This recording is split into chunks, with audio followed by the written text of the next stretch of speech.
लक्ष्य में हम सभी एकत्रित हुए हैं और आज कुछ स्वास्थ्य से संबंधित बातें जानेंगे कि स्वास्थ्य का कितना महत्व है हमारे जीवन में, यानी प्रतिदिन जीवन में क्या कैसे काम करना है कि हम स्वस्थ रहें और बीमारियों से बच के रहें।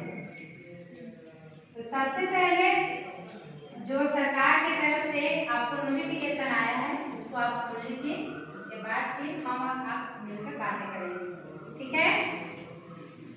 तो आज का टॉपिक है हाथ धुलाई, व्यक्तिगत स्वच्छता, आसपास की साफ सफाई एवं कचरा प्रबंधन। हम तभी स्वस्थ रह पाते हैं जब अपने आसपास की सफाई रखेंगे, क्योंकि आप जहाँ रहते हैं तो वहाँ साफ सफाई नहीं रहेगी तो आप वहाँ सांस लेंगे, वहाँ पे बैठेंगे, हमेशा गुजरना होगा तो वो आप पे बुरी असर करेगी। इसलिए हाथ धुलाई का महत्व हम लोग सबसे पहले जानेंगे।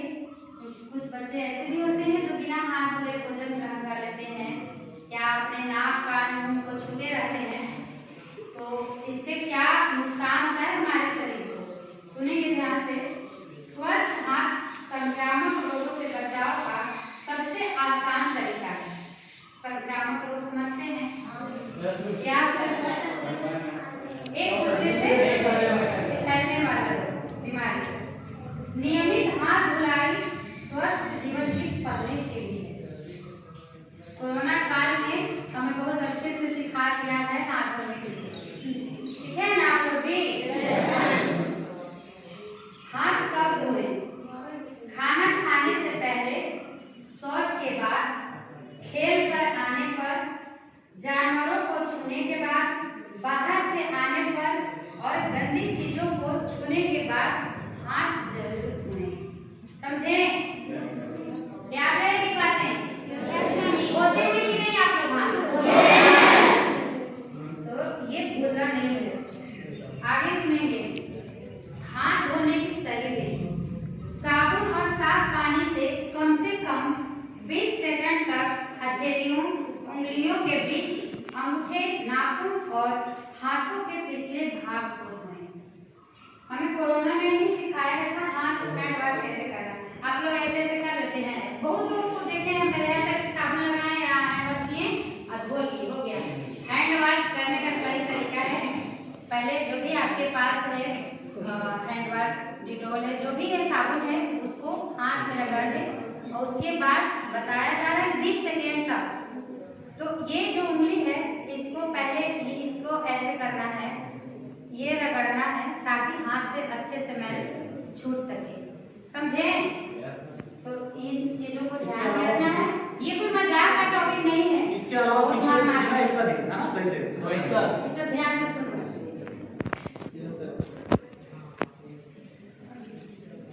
आगे सुनेंगे व्यक्तिगत स्वच्छता, यानी हम सभी को कैसे खुद को कैसे स्वस्थ रखना है। तो रोज नहाएं, सुबह शाम दांत साफ करें, बाल धोएं, नाखून छोटे रखें और स्वस्थ कपड़े पहनें, यानी साफ कपड़े पहनें। इन चीजों का ध्यान देना है किसी भी हाल में। मासिक धर्म स्वच्छता, ये लड़कियों से संबंधित है, सभी समझ रहे होंगे।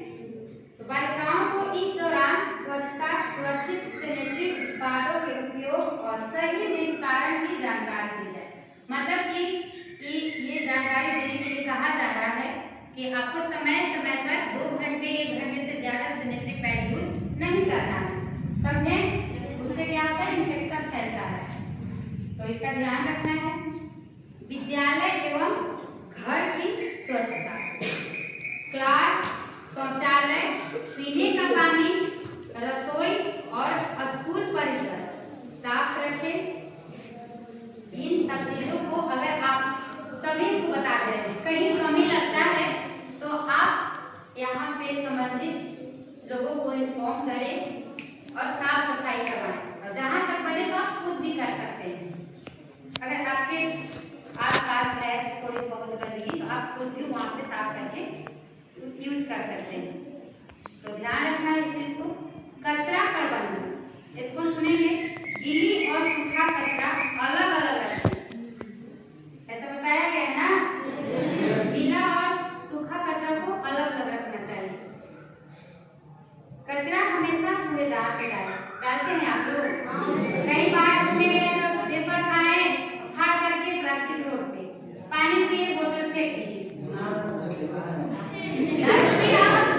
हर जगह यानी एवरीवेयर अवेलेबल होता है, तो आपको डस्टबिन का यूज करना है। ओके, करेंगे? तो ये जो बातें आपको बताई जा रही हैं उसको दिमाग में बैठा लेना है कि हमको कैसे लाइफ में यूज करना है इस चीजों को। इससे क्या होता है, रिसाइकलिंग को बढ़ावा मिलता है, यानी जो कचरा आप फेंक रहे हैं डस्टबिन में उसका एक जगह इकट्ठा करके उपयोग भी होता है। कचरे का भी एक नए तरीके से यूज किया जाता है, समझे। फिर सामूहिक जिम्मेदारी, यानी ये तो अपना पर्सनल स्वच्छता की बात हो रही थी, व्यक्तिगत स्वच्छता की। आप पूरे समाज को, पूरे देश को, पूरे राज्य को आप कैसे स्वस्थ रख पाएंगे इसके बारे में समझिए। शिक्षक, विद्यार्थी, अभिभावक और समुदाय मिलकर स्वच्छता अभियान को सफल बना सकते हैं।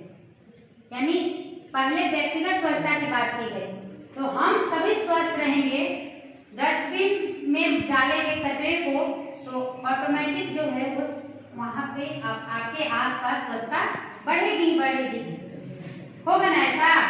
तो आप अपने छोटी सी जगह को स्वस्थ रखेंगे तो बूंद बूंद तालाब भरता है। तो यहाँ पे जितने लोग उपस्थित हैं सबका आस पड़ोस में भी घर होगा किसी न किसी का, तो आप भी सफाई रखेंगे, ये भी सफाई रखेंगे, तो 2 घर साफ हो गया ना।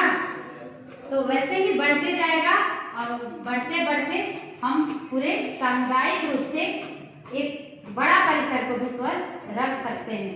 यानी कहा जाए तो हम अपने देश को भी स्वस्थ कर सकते हैं और रख सकते हैं। तो जिम्मेदारी किसकी है? यानी जिम्मेदारी हमारी है, तभी हम विभिन्न प्रकार के बीमारियों से छुटकारा पा पाएंगे। नहीं तो देखिए कितनी बीमारियां फैल रही हैं और जितने भी परेशानियां बढ़ रही है, ज़्यादातर हम बीमारियों में अपने कमाई, अपने पैसे, धन दौलत सब बर्बाद कर देते हैं। तो कहीं ना कहीं हम सभी की लापरवाही से इतनी सारी बीमारियों का बढ़ावा मिल रहा है। तो अब हम सभी मिलकर एक वादा करेंगे कि खुद भी स्वस्थ रखेंगे और पूरे देश को भी स्वस्थ रखेंगे। क्यों? समझ में आई बात? तो आप लोग कभी कभी गंदे कपड़े भी पहन के आ जाते हैं। तो ये सभी के लिए है, किसी एक को हम नहीं बोल रहे हैं, तो इसका ख्याल रखना है। नाखून आप लोगों का बड़ा हुआ रहता है, हम देखे हैं, तो आप लोगों को पिटाई नहीं होती है, इसका मतलब ये थोड़ी है कि वो अच्छा आदत है। तो कभी अब आप लोग बड़े हो गए हैं, सीनियर स्टूडेंट हो गए हैं, तो जरूरी नहीं है कि रोज पिटाई लगे। आप लोग अपने आप से जिम्मेदार बनिए, समझदार बनिए और बुरी चीजों को अवॉइड कीजिए, त्यागिए और अच्छा बनिए। स्वस्थ रहेंगे? सुना दिया सबको? तो ध्यान रखना है आगे से और स्वच्छता की ओर बढ़ना है और सभी को स्वस्थ रहना है।